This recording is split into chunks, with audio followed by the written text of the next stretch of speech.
So somehow Funimation has managed to pull another iconic anime, well, kind of anime, we'll get to that in a second, into their fold. Robotech is coming to Funimation. Suit Up Ace Pilot, the cult classic anime hit Robotech, is coming to Funimation.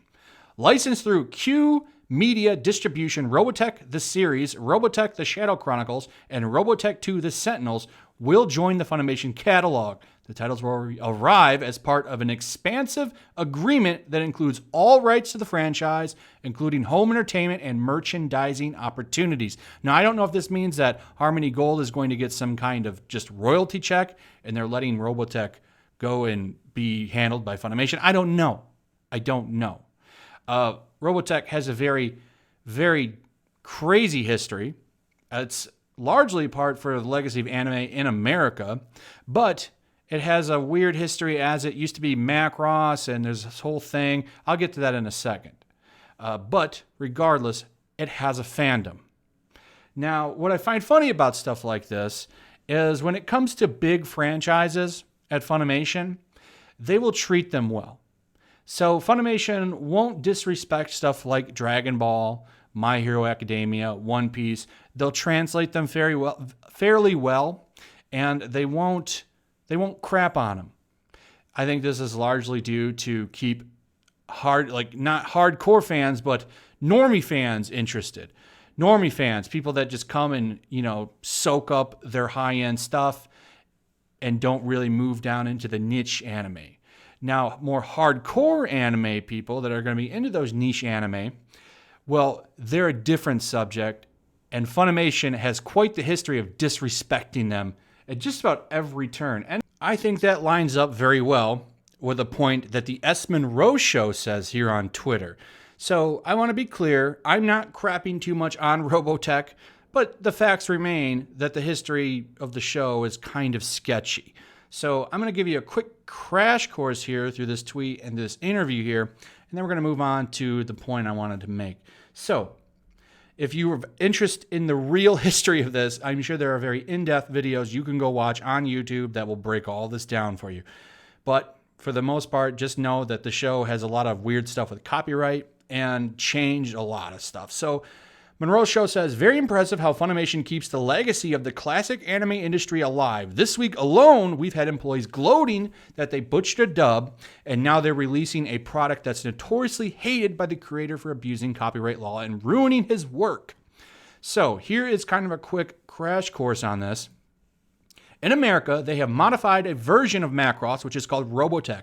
Nowadays, there are a lot of people who are fans of Robotech without knowing that Macross exists. How do you feel about it? And the creator says, I don't understand, nor do I accept the fact that they took and modified my work without even asking. I cannot comprehend how a pirated version like this exists. However, I feel I was very fortunate that many other people from other countries around the world were able to see Macross.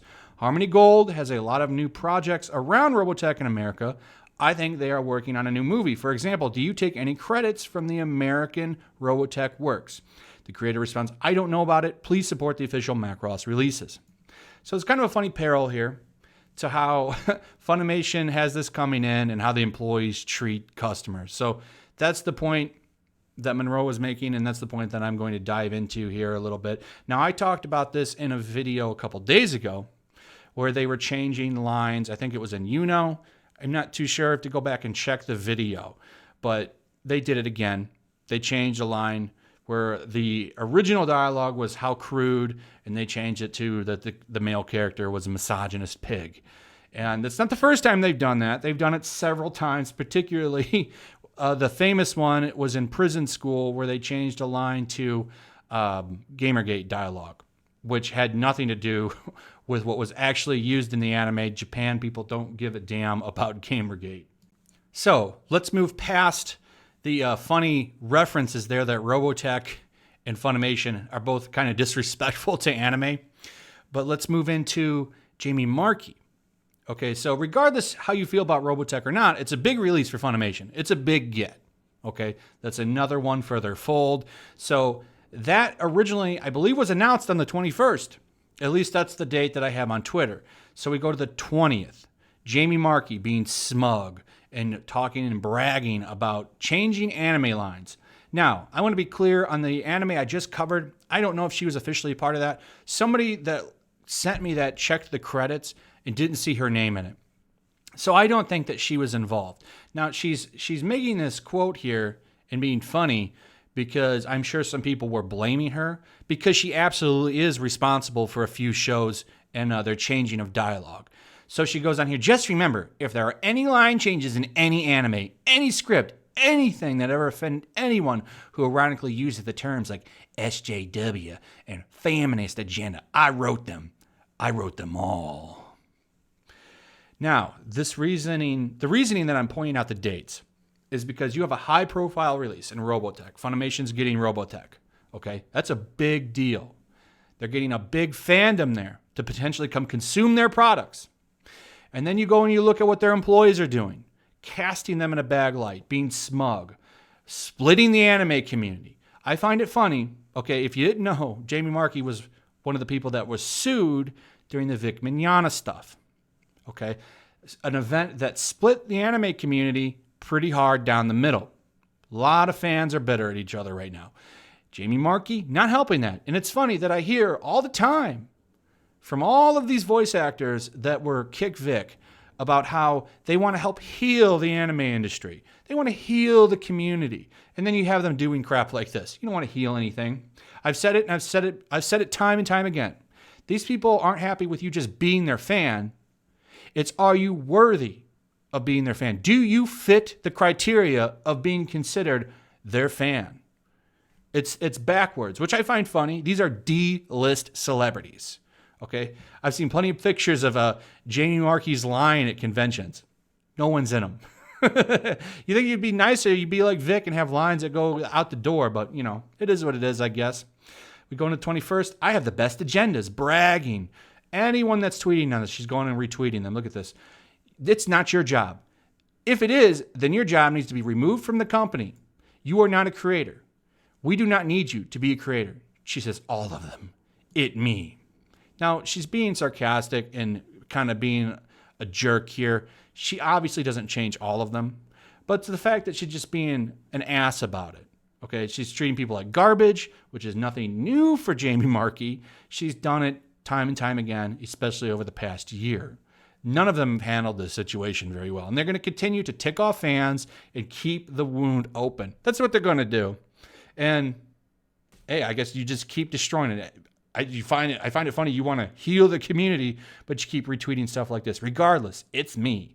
You go up here, punctuation matters, making fun of other people, and then she goes up. She's still retweeting stuff, still ragging on people. This is 13 hours ago. Okay. Now, Funimation doesn't care. They don't care either.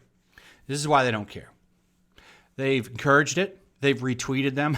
They've gave them shout outs. Right? Recently, a shout out was given to Jamie Marchi. It was like the first creator shout out. Ironic because of the timing, by the way, as the appeal announcements didn't even happen yet. This is right after the TCPA defeat. And it's like, okay, so you're going to rub that salt in. Gotcha. Your company rubbing salt on customers. Gotcha. Here's another reason why they don't care. All right. Robotech announcement, the 21st. This is a big announcement. And then you've got your employees running around giving your company a bad image. You don't care. And they hide this under freelance. Well, they're freelancers. It does not matter. They're freelancers. We can't tell them what to do. But you can tell them what to do. Thanks to the Mignogna situation, we've seen contracts. We've seen stuff in the contracts saying that they can and can't say anything. We've seen them ask permission to say anything when it comes to certain things, especially Vic. Monica Rial had to ask permission to talk about it. Okay.